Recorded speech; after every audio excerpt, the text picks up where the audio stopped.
Posting bail has become one of the most troubling practices of the criminal justice system today. A person's inability to write a check or pay their own bail, could really land them in jail.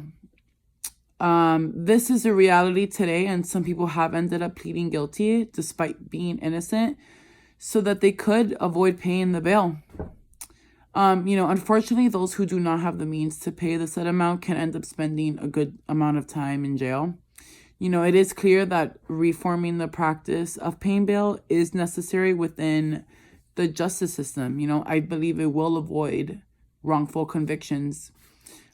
Suspects have to pay bail while they're waiting for their trial. I think that it's unfair to those who can't afford it, or even to those who could afford it. I think it should be determined on, case by case. For instance, people who have been arrested for misdemeanors or less serious crimes, I don't think that they should be forced to pay bail. I think that this should also apply to those who have no criminal records, those who have not committed very serious crimes or who have a good record. Instead, I think courts should consider unsecured bail, where the suspect only pays the bail when he or she fails to appear in court, or if they're not found guilty. One of the major problems of implementing this reform is that it could, release potentially dangerous criminals.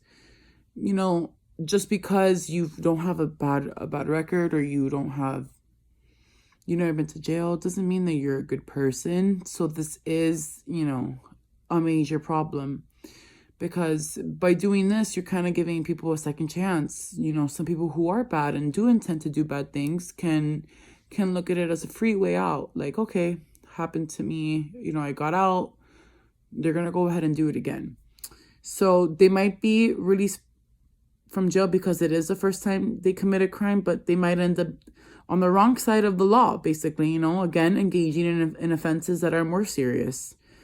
There is also the possibility of flight risk and a rising crime rates as people take advantage of the reforms.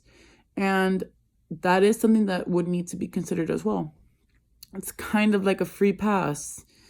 That's why I think it should be taken case by case, really looked at in depth, not just posting bail, because it is a lot of money. So I think that there is much to consider when determining the bail reform process.